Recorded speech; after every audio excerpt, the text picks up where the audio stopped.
Hare Nama, Hare Nama eva kevalam, Kalo nasteva, nasteva, nasteva gatiranyata.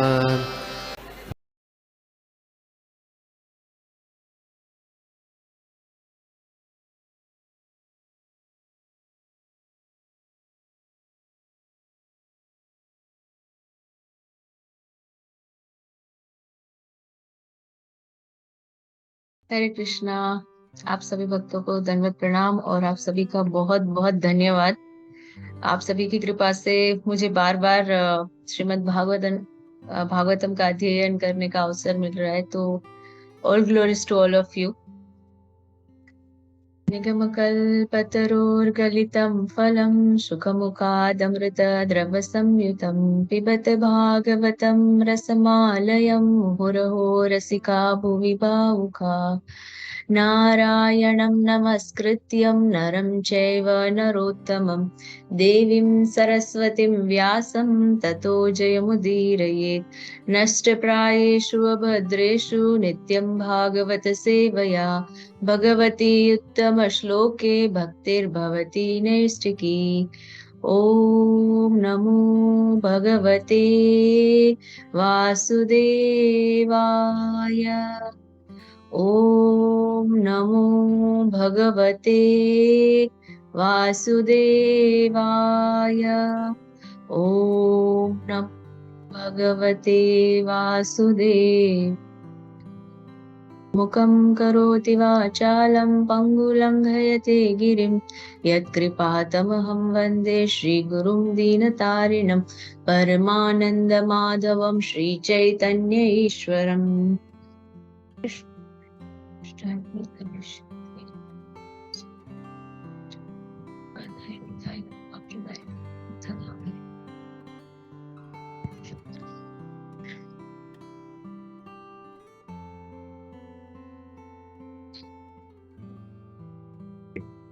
हरे कृष्णा।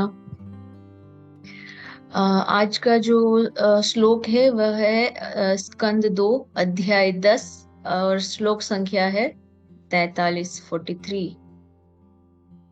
ततः कालाग्निरुद्रात्मा यत्सृष्टमिदमात्मनः सन्नियच्छति तत्काले घनानीकमिवानिलः। तात्पर्य और अनुवाद कृष्ण कृपा मूर्ति अभय चरणारविंद स्वामी श्रील प्रभुपाद। जय श्रील प्रभुपाद। अनुवाद। तत्पश्चात युग के अंत में भगवान स्वयं संहार करता रुद्र रूप में संपूर्ण सृष्टि का उसी तरह विनाश करेंगे जिस प्रकार वायु बादलों को हटा देती है। तो अभी तक जो ये अध्याय है, अध्याय का शीर्षक है भागवतम, जो है सारे प्रश्नों का समाधान और सारे प्रश्नों का जो उत्तर है वो इसी श्रीमद् भागवतम में मिलता है। तो यह इसका शीर्षक है। और अभी तक जो सारे स्कंद 1 और अभी 2 जहां तक हम सबने अभी तक पढ़ा है, वहां पर सुखदेव गोस्वामी इस ब्रह्मांड का क्रिएशन कैसे हुआ है, कैसे उनको चलाया जाता है, कौन से तत्व है जो इन सृष्टि के सर्जन में जुड़े हुए हैं, और कौन से देवी देवता जो है जो इस सृष्टि के सर्जन में जुड़े हुए हैं, तो उनके विषय में अभी तक जो है सुखदेव गोस्वामी परीक्षित महाराज को बता रहे हैं। और अभी जो है हमने सारे अवतारों के विषय में भी देखा कि भगवान के कितने अवतार होते हैं। 6 प्रकार के अवतार होते हैं। तो उनमें से है पुरुषा अवतार, लीला अवतार, गुणा अवतार और मनवंतरा अवतार, युगा अवतार और सत्यावेश अवतार। तो इन सारे अवतारों में से अभी हम लेंगे तीसरा वाला, जो इनको कहते हैं गुणा अवतार।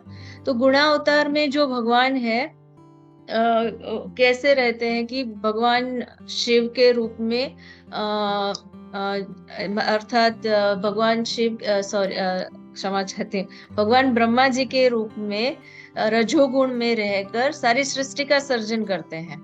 हमें ये भी पता है कि भगवान ने ब्रह्मा जी का सर्जन कैसे किया, भगवान के विष्णु भगवान की नाभि से भगवान का अवतरण हुआ है, और फिर ब्रह्मा जी आसपास में देख रहे हैं कि मैं कहाँ से आया हूँ, क्या है मेरा आने का उद्देश्य, क्या है। हाँ, ये भी सारे अध्यायों में हमने देखा कि ब्रह्मा जी भी सोचने लगे कि मैं कहाँ से आया हूँ, मेरा उद्देश्य क्या है, मुझे क्या करना है। हाँ, और जब उन्होंने भगवान के 2 शब्द सुने, तप, और तप करने के पश्चात उन्होंने ब्रह्म संहिता, इमीडिएटली उन्होंने ब्रह्म संहिता गाई और भगवान की सेवा में लग गए। और श्रीमद् भागवतम का जो प्रथम अध्याय का प्रथम श्लोक जो है वो हमें बताता है कि तेने ब्रह्म हृदय आदि कवये, ब्रह्मा जी को भगवान ने डायरेक्ट इनके हृदय में ज्ञान को स्थापित किया। तो इस प्रकार जो है ब्रह्मा जी ने सारी सृष्टि का सर्जन किया, फिर सारे तत्वों का उनसे निर्माण हुआ। फिर तो ये जो है ब्रह्मा जी जो है कैसे कार्य करते हैं, क्योंकि वो ब्रह्मा जी जो है वो भौतिक तत्वों में अगर देखा जाए तो रजोगुण में है, और रजोगुण के कारण ही उन्होंने इस सृष्टि का सर्जन। रजोगुण में व्यक्ति को कुछ करने की इच्छा होती है, हाँ मैं ये कर लूं, मैं वो कर लूं, मुझे डॉक्टर बनना है, हाँ मुझे इंजीनियर बनना है, मुझे ये चाहिए, मुझे वो। तो उनका कुछ क्रिएटिव वर्क रहता है, कुछ करने का भाव रहता है। तो ये हो गया हमारा ब्रह्मा जी के विषय में। फिर आते हैं भगवान विष्णु। तो भगवान विष्णु जो है वो सत्व गुण के अवतार हैं। रजोगुण के अवतार ब्रह्मा जी, सत्व गुण के अवतार जो है वो भगवान विष्णु है। और भगवान विष्णु ने क्या किया, जो ये सृष्टि का जो पालन करने का जो भार है वह उन्होंने संभाला। फिर आते हैं भगवान विष्णु। तो भगवान विष्णु जो है, क्षमा चाहती हूँ, भगवान शिव जो है उनका कार्य वो जो है वह किसके देवता है, वो तमोगुण के अधिक कृत देवता है। तो तमोगुण का अर्थ ये नहीं है कि भगवान शिव तमोगुण में है। अगर व्यक्ति की एक डेजिग्नेशन ली जाए कि वह सीईओ है, तो वो सीईओ है पर घर पे सीईओ नहीं है। घर पे वो अपने बच्चों के साथ खेलेगा, अपने माता पिता के आशीर्वाद लेगा, और जो भी उनकी जिम्मेदारियां हैं वो रहेगी, वो पूर्ण करेगा। तो जो उनको डेजिग्नेशन दिया गया है भगवान शिव को, वो तमोगुण के देवता है, और इसीलिए वो संहार करने का कार्य करते हैं। और जिन्हें कहा जाता है कि भगवान शिव जो है वह वैष्णवानाम यथा संभु, वैष्णवों में सर्वश्रेष्ठ है। तो इसीलिए संहार करने का कार्य जो है वह जब रौद्र रूप में आते हैं तब वो सारी सृष्टि का संहार करते हैं। वैसे देखा जाए तो शिव जी को हम क्षेत्रपाल भी कहते हैं। हाँ, जहाँ पे भी एक्चुअली मैंने तो देखा है, हमारे जो गांव थे उनके एंड पे भी जितने मतलब जितना जिनको बोलते हैं 4 दिशाएं, वहां पे सब जगह भगवान शिव जी के मंदिर हैं।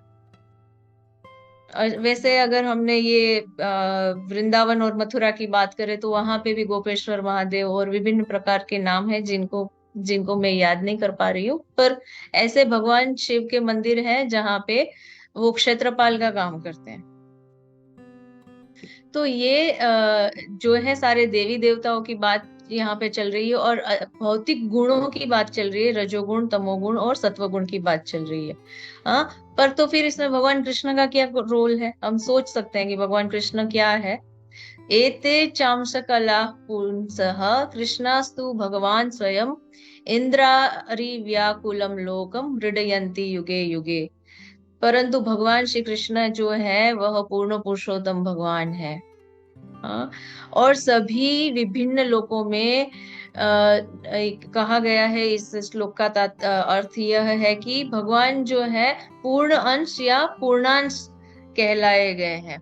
तो इन सब के विषय में तो हम कह सकते हैं कि जैसे कि बलराम जी हैं, नरसिम्हा देव है, राम है, मत्स्य है, ये सारे अवतार हैं भगवान के। पर भगवान कृष्ण जो स्वयं अवतारी है।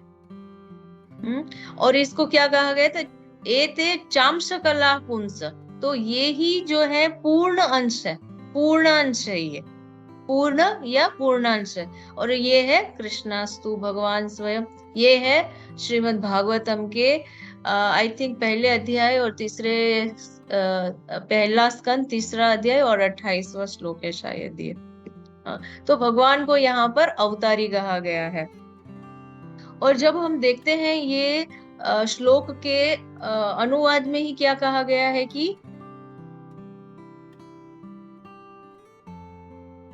भगवान स्वयं संहार करता रुद्र रूप में संपूर्ण सृष्टि का उसी तरह विनाश करेंगे जिस प्रकार वायु बादलों को हटा देती है। यहाँ पे बादलों की उपमा दी गई है। जिस प्रकार आकाश में बादल बनते हैं, फिर उससे अपने घटक तत्वों को जैसे अलग हो जाते हैं, बादल कभी कभी बिखर जाते हैं, उसी तरह यह भौतिक ब्रह्मांड परम ब्रह्म के भीतर अपने अव्यय रूपी तत्वों के मिश्रण तथा विघटन से बनता है और विनष्ट हो जाता है। अगर हम भगवत गीता भी देखें तो भगवत गीता में भी कहा गया है कि भगवान स्वयं कहते हैं कि इसी मेरे से ही सृष्टि का सर्जन हुआ है और मेरे द्वारा ही यह सृष्टि विनाश होती है। तो ये एक तरह से देखा जाए तो एकदम से टेक्निकल, ये एक्चुअली देखा गया है तो ये पूरा दूसरा जो स्कंद है पूरा टेक्निकली बताया गया है, जो मेरी समझ में अभी भी नहीं आ रहा है। मैं कोशिश कर रही हूँ उसको समझने की और बताने की, पर ये बहुत ही टेक्निकल, कैसे सर्जन हुआ, कैसे इसमें सारे तत्व है, सारे कैरेक्टर्स हैं, बहुत डीपली जिनका अध्ययन, जिसको सांख्य योग कहा जाता है, जिनका बहुत बारीकी से अध्ययन हुआ है, हर एक चीज का यहाँ पे वर्णन हुआ है। तो यहाँ ये जो भगवान क्या कहते हैं कि मेरे द्वारा ही ये सृष्टि का सर्जन हुआ है और मेरे द्वारा ही इनका समय आने पर ये विनष्ट होना होता है। तो जैसे कि ब्रह्मा जी ने जैसे सर्जन किया, तो उसके बाद जो सारे तत्व हैं और सारे देवी देवता हैं वह अपना अपना कार्यभार संभालते हैं। जैसे हमें मतलब अगर उदाहरण लिया जाए तो हमें पता है कि इंद्र जो है वो बारिश के देवता है, वर्षा जिनसे होती है वह इंद्रदेव है, सूर्य देव है, चंद्रमा है।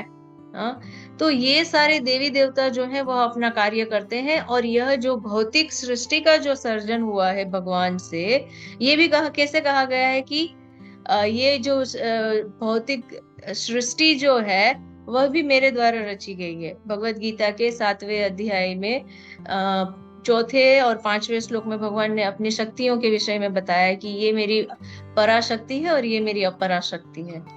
जिसमें अपराशक्ति में किसका वर्णन हुआ है? भूमि रापो नलो वायु खम मनो बुद्धि रेवच।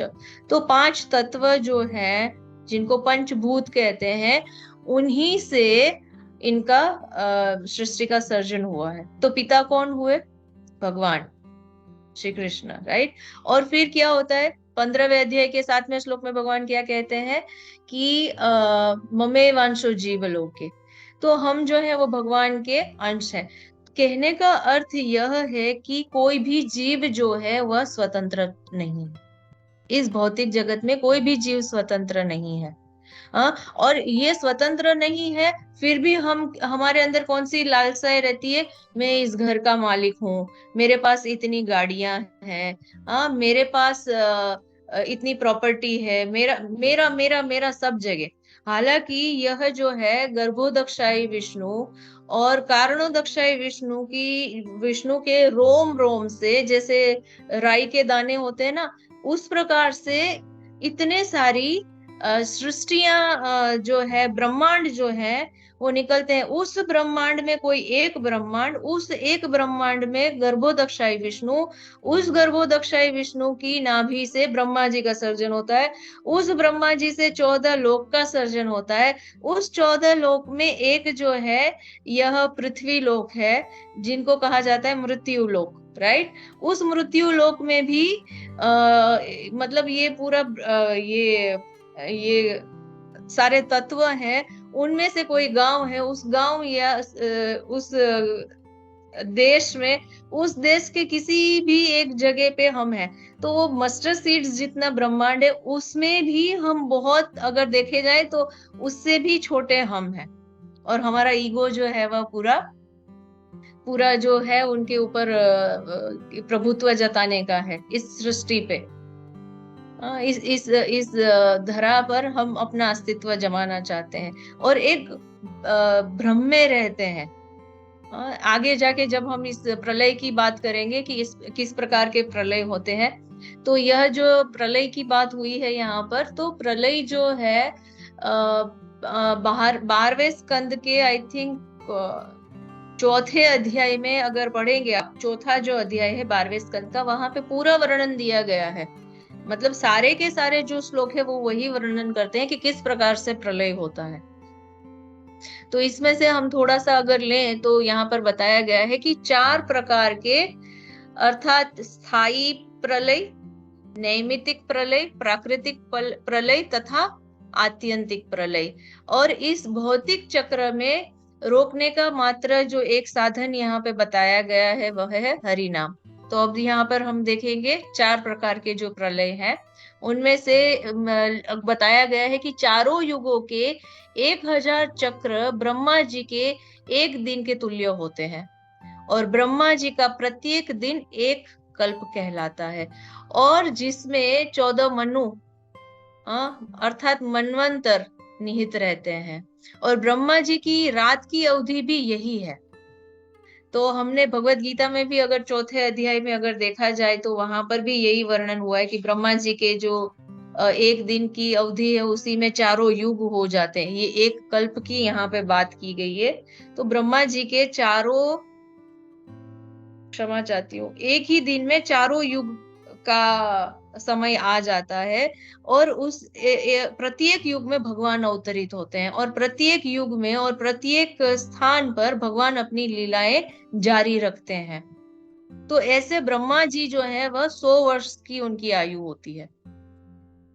और अभी मैंने ये भी सुना था कि जब अभी ये जो कौन सा मनवंतर चल रहा है, 7वां या 8वां मनवंतर चल रहा है अभी, शायद 7वां में अगर भूल ना करूं तो यह 7वां मनवंतर चल रहा है, राइट।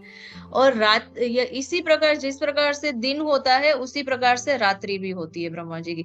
और जब रात्रि में ब्रह्मा सोते हैं तो इन तीनों लोकों का संहार हो जाता है, और इसे क्या कहते हैं, नैमित्तिक प्रलय कहते हैं।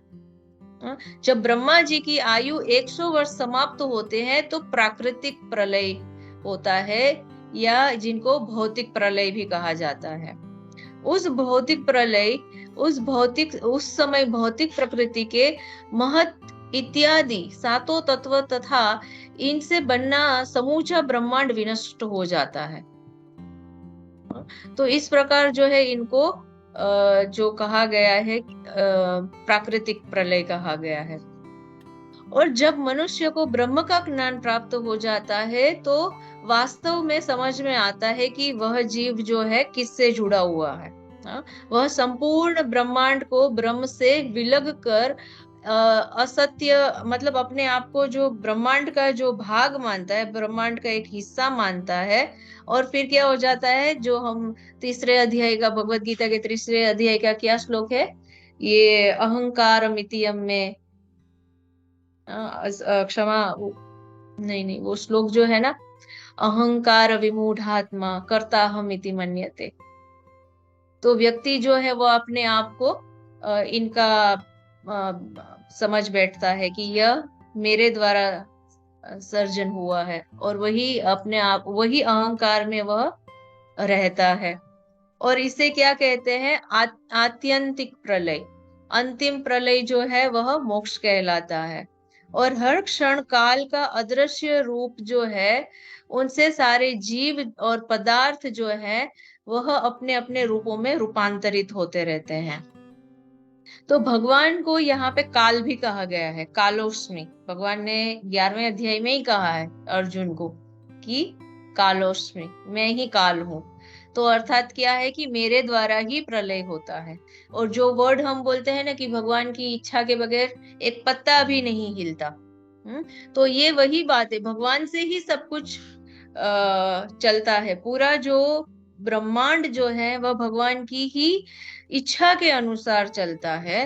तो इसीलिए इनको क्या कहा गया है, ओम पूर्णमदः पूर्णमिदं पूर्णात् पूर्णमुदच्यते। भगवान जो है वह पूर्ण है। और ये सारी जो टेक्निकल बातें जो हैं हम जिनको यहाँ पे पढ़ रहे हैं, इसमें जीव का क्या कार्य है? जीव तो एक तो भगवान से विलग हो गया। जैसे हमारे बच्चे हमसे बोलते हैं, नहीं हमें तो अमेरिका जाके पढ़ना है, हमें ऑस्ट्रेलिया जाके पढ़ना है, हमें ये करना है, हमें वो करना है, हमें यहाँ जाना है, हमें वहां जाना है। हाँ, तो अपनी इच्छा के अनुसार बच्चे जाते हैं और हम क्या करते हैं, किसी भी तरह से उनको वापस लाने का प्रयास करते हैं। हाँ, तो एक तो जीव जो है वह भगवान से विलग हो चुका है, और वो क्या हो जाता है उनके लिए, फिर यह जन्म मृत्यु के चक्र में फंस जाता है।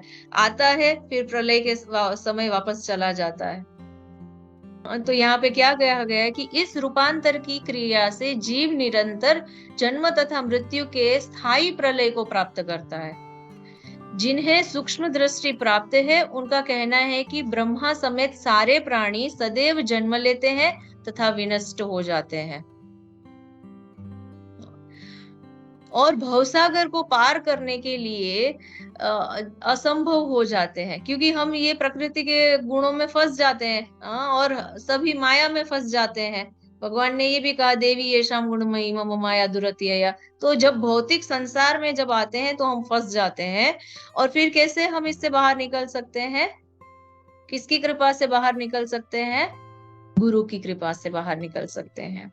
तो कहने का अर्थ यह है कि जो मूर्ख, जो बद्ध जीवी, यहाँ ये प्रभुपाद जी ने तात्पर्य में भी लिखा हुआ है कि मूर्ख बद्ध जीवों को जो इस क्षणिक संसार में अपनी शक्ति का अपव्यय करते हैं, और भगवान उन्हें आशान्वित करने के लिए सूचित करते हैं कि एक अन्य प्रकृति भी है जो बारंबार सृजित या विनष्ट हुए बिना शाश्वत रहती है।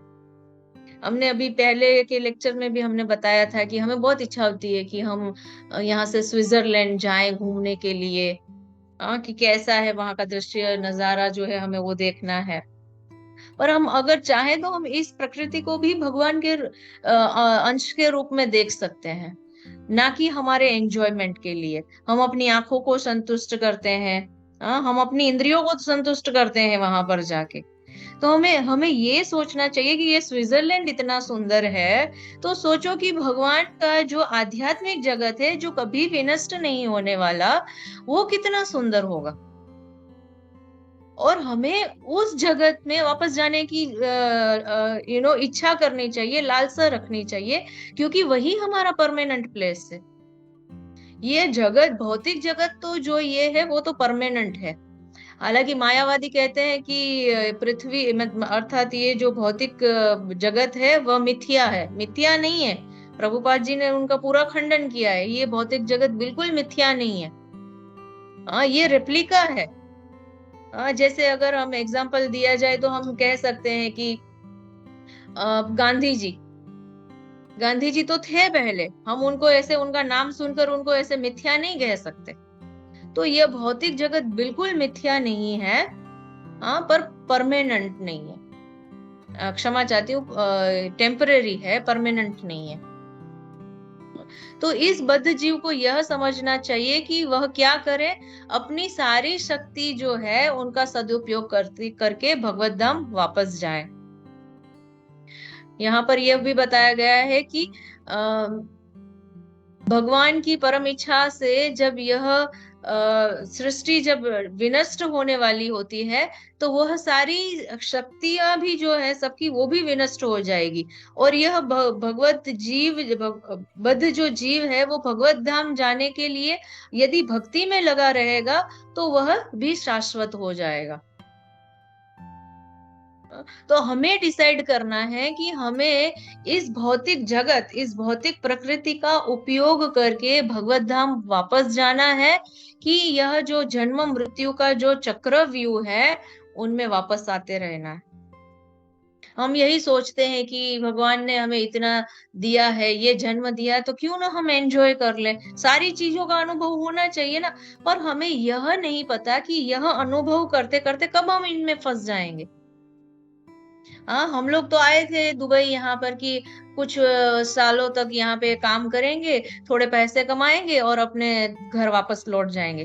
पर नहीं, अब दुबई इतना अच्छा लगने लगा है कि हमने इसको ही अपना परमानेंट घर मान लिया है। अब तक जब तक ये हमें यहाँ से नहीं निकालेंगे हम नहीं जाएंगे। हाँ, ये वास्तविक, ये हकीकत है। हम यहाँ पर अभी अपना घर बना लिए। अब तो इस देश ने हमें प्रॉपर्टी लेने की, पहले नहीं था ऐसे। अब इस देश ने प्रॉपर्टी लेने की भी हमें इजाजत दे दी है कि अगर आपके पास पैसे है तो प्रॉपर्टी ले लो। हाँ, तो यहाँ पे रोकने के बहुत सुख सुविधाएं हैं। मतलब इतना, दुबई को इतना, मतलब अगर मैं अपने ससुर जी से, उनसे सबसे सुनूं और उनके जो फोटोग्राफ्स वो देखूं, और तब के दुबई में और अब के दुबई में, इनफैक्ट मैं जब यहाँ पे आई थी तब के टाइम में और अब के टाइम में भी बहुत फर्क है। हाँ, तो ये जो प्रकृति है, ये जो शरीर है वह भी, हाँ, प्रतिक्षण नष्ट होता जा रहा है। ये भी एक प्रकार का प्रलय ही बताया गया है, मैंने इतना विस्तार से नहीं बताया आपको। पर जो ये शरीर जो है वह, उनका भी प्रलय हो रहा है। जैसे जन्म होता है, फिर बाल्यावस्था, फिर युवावस्था, फिर जो है वृद्धावस्था। तो प्रत्येक क्षण जो है वो शरीर भी नष्ट हो रहा है। इनको भी हम नहीं रोक पा रहे, चाहे कितने भी मुंह पे इंजेक्शन लगवा ले या कुछ भी कर ले। मैंने सुना था एक बार कि जो ये माइकल जैक्सन है, उसने अपने अपने अपने आप को बचाने के लिए कितना कुछ किया था। उसके पास 150 डॉक्टर की टीम थी, जो उनको खाने को लेकर, उनके शरीर के एक एक पार्ट के लिए उसने डॉक्टर रखा था कि किसी प्रकार से उनको मृत्यु ना हो। कितनी मूर्खता है ये!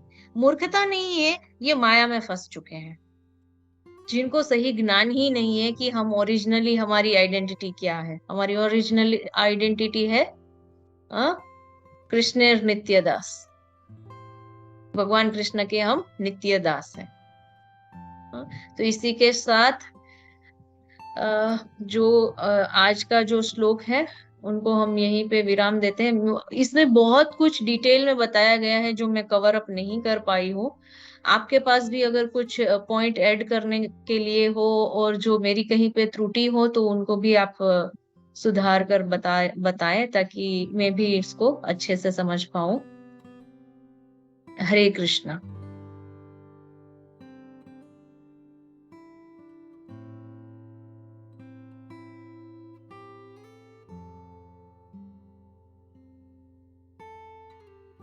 ये कौन जीव प्रभु? प्रेम प्रभु। हरे कृष्णा प्रभु जी। जी प्रभु, जी बताइए। जी कौन प्रभु को पहले चांस देता है? हरे कृष्णा। जी थैंक यू गोपीनाथ प्रभु जी। दंडवत प्रणाम माता जी आपको और सभी भक्तों को। साधु साधु माता जी, आपने बहुत सुंदर रूप से आज के श्लोक के माध्यम से हमें जो ये भगवान के जो गुणा अवतार हैं उनके बारे में आपने समझाया। और माता जी ये समझाया कि ब्रह्मा जी के बारे में आपने समझाया, और क्या हमारा पोजीशन है ये पूरे ब्रह्मांड में, और हम ये अहम करते हैं कि हम कुछ है। बहुत अच्छा समझाया। और आपने ये लास्ट में इतना अच्छा ये भी समझाया कि हमें ये भक्ति के लिए क्या महत्व रखना चाहिए, और हमें किस तरह से जो ये प्रलय होता है उसके बारे में आपने समझा के अपने आप को जो ये भौतिक माया में न फंस के जो अपना फोकस है वो भगवान पे रखना चाहिए। धन्यवाद। साधु साधु माता जी। माता जी एक जिज्ञासा, मतलब ये था माता जी, आपने जो ये 4 प्रलय के बारे में बताया है माता जी, उसका आपने जो रेफरेंस दिया था माता जी, उसका प्लीज एक बार रिपीट करेंगे। और जो ये जो आपने मतलब मेरा थोड़ा सा ये मिस हुआ था, फर्स्ट प्रलय जो था वो ये जो बॉडी का प्रलय होता है वो है या माता जी और कुछ है? प्लीज माता जी समझाएंगे, प्लीज एक बार रिपीट करेंगे। हरे कृष्णा। जी दंडवत प्रभु, प्रणाम आपको और सभी को। धन्यवाद प्रणाम। All glories to Guru Maharaj. जी प्रभु, तो ये जो प्रलय के विषय में जो बताया गया है वो 12वें स्कंद के 4थे अध्याय में है। मतलब स्टार्टिंग से ही प्रलय के विषय में बताया गया है। तो सारे जो उनके सारे श्लोक है वो आपको डिटेल में प्रत्येक प्रलय के लिए बताएंगे, और पूरा वहां पे ब्रह्मा जी से लेकर प्रत्येक जीव का क्या रोल है और कैसे प्रलय में उनका होगा, वो सब डिटेल में 12वें स्कंद के 4थे अध्याय में बताया गया है। हाँ, और जो आपने बताया है कि अ, ये जो आप शरीर के जो प्रलय की बात कर रहे हैं, वह जो है वह आएगा, ये नैमित्तिक प्रलय में आएगा। आई थिंक मुझसे भी थोड़ी इसमें त्रुटि रह रही है।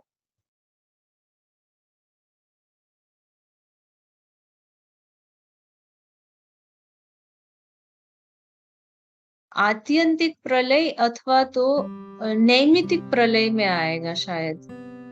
स्थायी प्रलय के विषय में भी डिटेल्स में मैंने नहीं देखा कि स्थायी प्रलय में क्या होता है। पर ये जो अगर चैप्टर जब हम पढ़ेंगे ना तो उसमें आएगा। पर ये भी है प्रभु,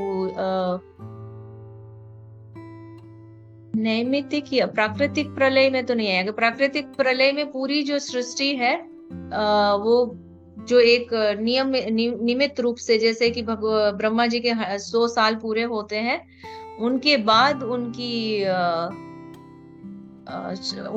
पूरी जो है तो ये प्राकृतिक प्रलय में मानी जाएगी।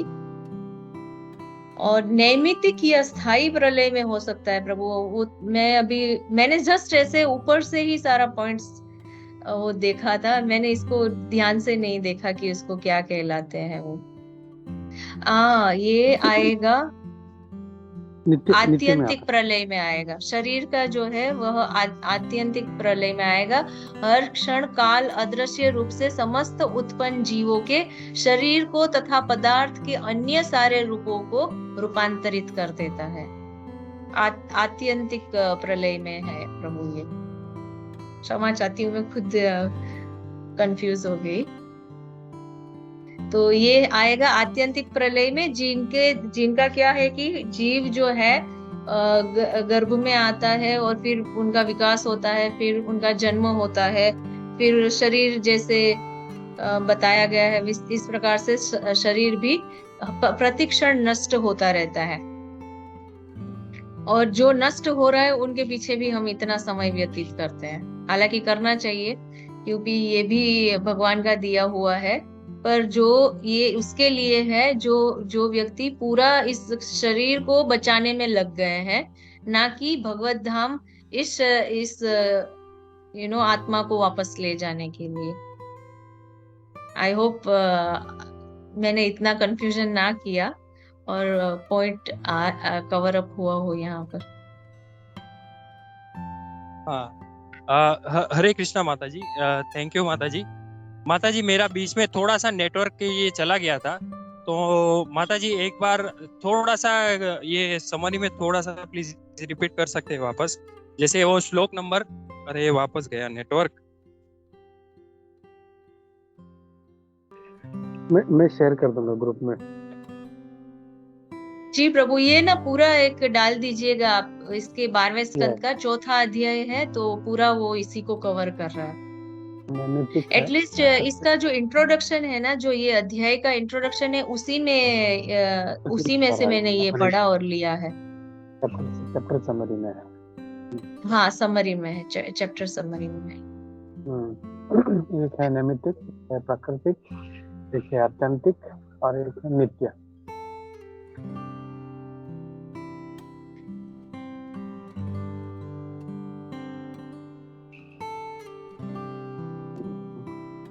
आई थिंक जी पवन प्रभु जी का नेटवर्क नहीं है, तो हम लोग आगे बढ़ते हैं।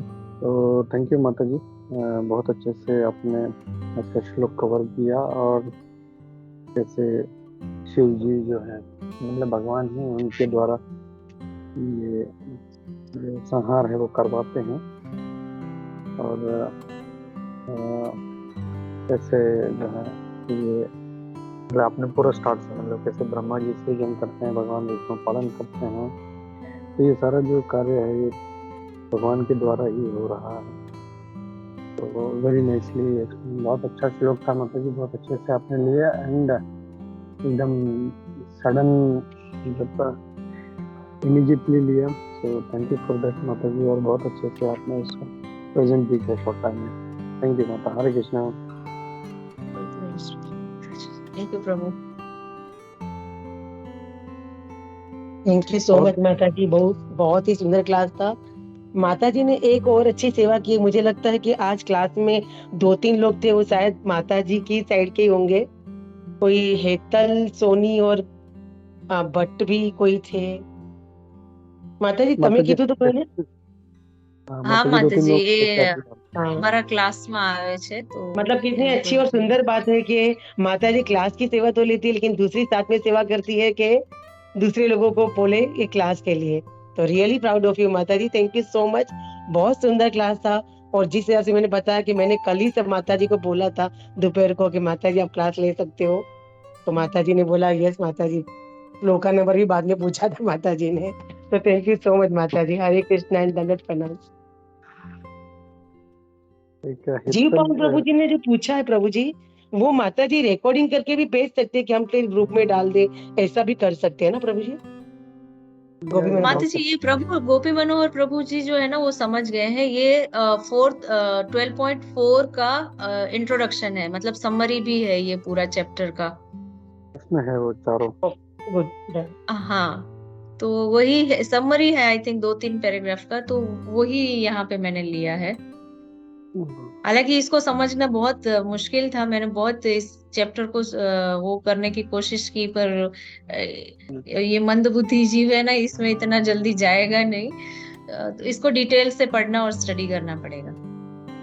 नहीं अच्छा है, मैं डाल देता हूँ माता जी इसमें। और एक बार अपने ईश्वर गौरंग प्रभु जो हैं योगा ऑफ लव वाले, उनका भी रिसेंटली इसके ऊपर 4 प्रकार के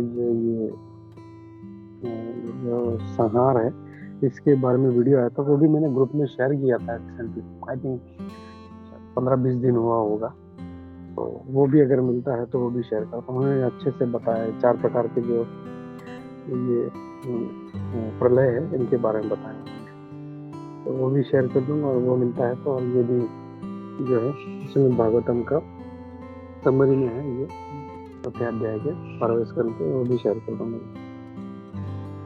थैंक यू माता जी। थैंक यू सो मच प्रभु।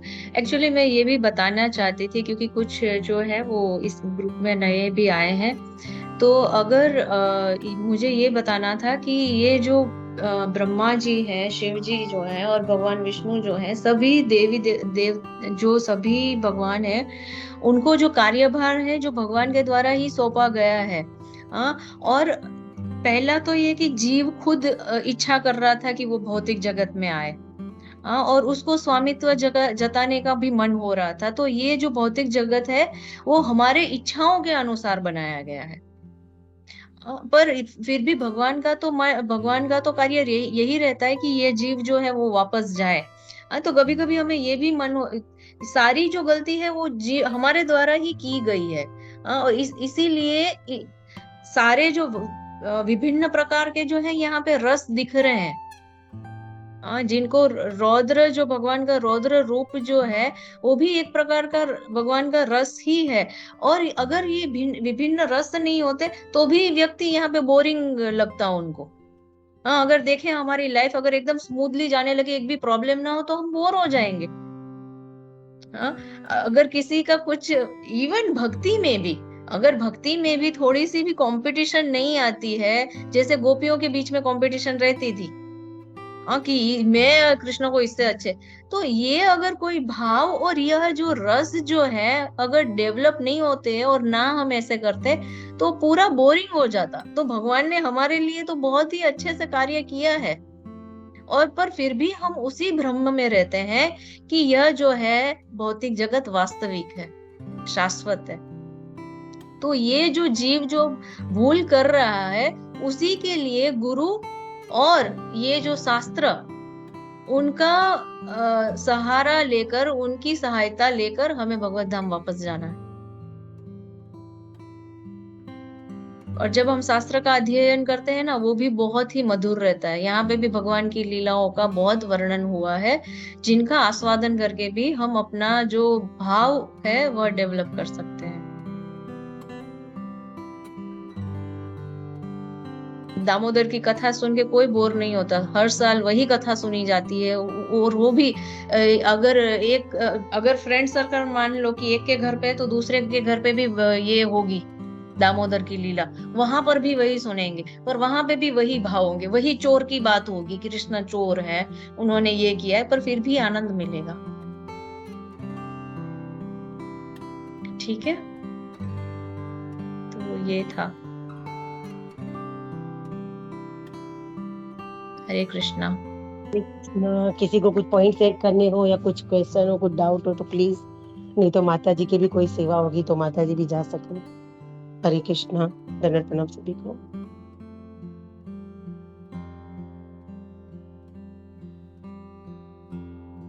हरे कृष्णा माता जी।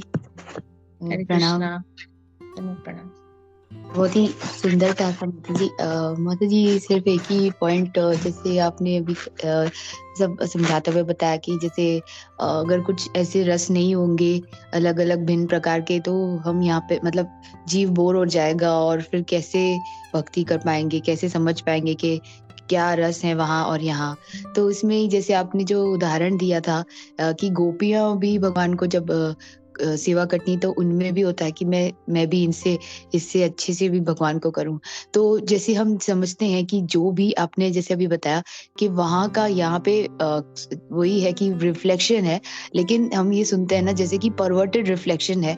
तो अगर हम जैसे यहाँ पे देखते हैं कि कंपटीशन होता है, लेकिन यहाँ का बहुत अनहेल्दी कंपटीशन होता है।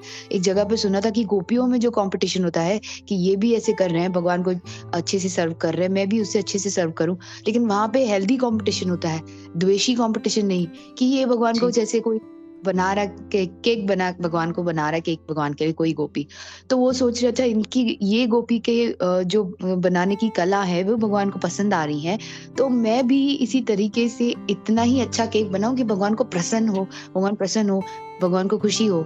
ऐसे नहीं कि मैं इससे आगे बढ़ जाऊं, मतलब ऐसे सुना था।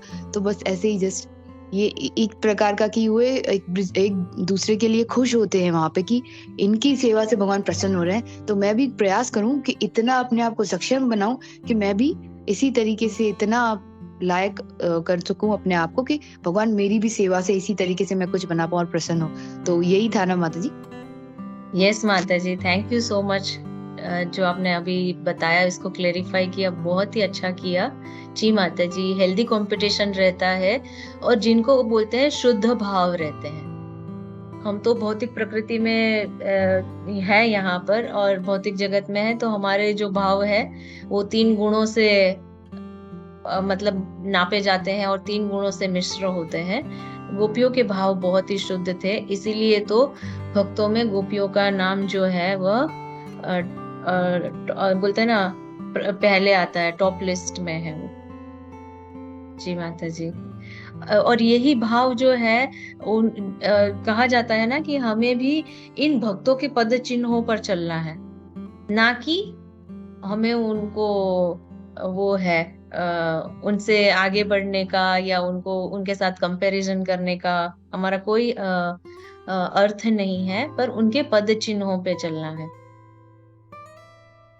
जी माता जी, जैसे हम सुनते हैं ना कि जब बड़े मतलब आचार्य कहते हैं हमें कि हम कुछ भी करके हमें इमिटेट नहीं करना है, और हम कर भी नहीं सकते क्योंकि भगवान ने सबको यूनिक बनाया है। तो उस हिसाब से ही हम अपना जितना हमको क्षमता दी है भगवान ने, हम उतना ही कर पाएंगे, उस हिसाब से ही प्रसन्न कर पाएंगे, है ना माता जी। जी बिल्कुल माता जी। और प्रत्येक जीव के पास कोई ना कोई एक अच्छी क्वालिटी है जो हमें हमारे गुरु और हमें भगवान को प्रार्थना करनी है कि कौन सी ये क्वालिटी है जिनसे हम आपकी सेवा कर पाए। प्रत्येक के अंदर कोई ना कोई एक टैलेंट होता है जिनका वो यूज करके भगवान को प्रसन्न कर सकते हैं। जी माता जी, थैंक यू सो मच माता जी, बहुत अच्छे से आपने Thank you so समझा। much. कृष्ण भक्ति धन्यवाद। हरे कृष्ण।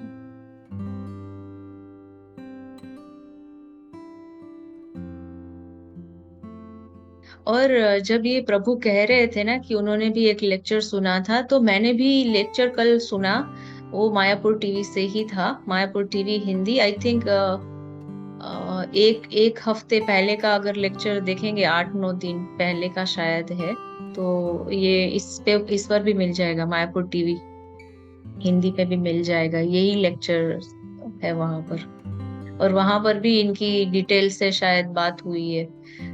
ये जो प्रलय की बात चल रही है ना, तो उनका वहां पे भी विस्तार से, और स्पेशली जो प्रभु ने मुझे प्रश्न पूछा था कि शरीर भी एक प्रकार का प्रलय ही है, उनका उस लेक्चर में बहुत विस्तार से, और इवन भक्ति चारू स्वामी महाराज ने भी ये जो शरीर का जो प्रलय है उनके विषय में उन्होंने भी बहुत डिटेल्स में बताया है। तो भक्ति चारू स्वामी महाराज का भी यही सेम श्लोक डाल के हम देखेंगे तो भक्ति चारू स्वामी महाराज का भी मिल जाएगा और मायापुर टीवी पे भी मिल जाएगा। हरे कृष्णा। और वरिष्ठ गुरु महाराज हेतल प्रभु कुछ पूछना चाहते हैं?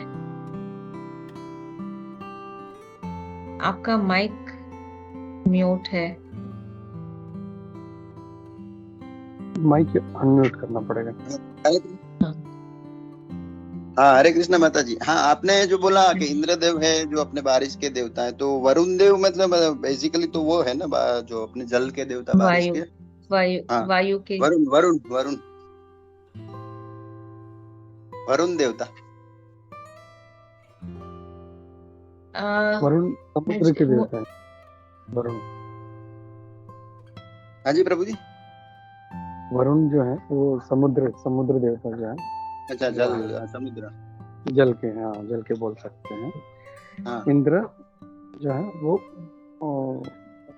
स्वर्ग के राजा है, वो जो सारे देवताओं को कंट्रोल करते हैं। जी जी।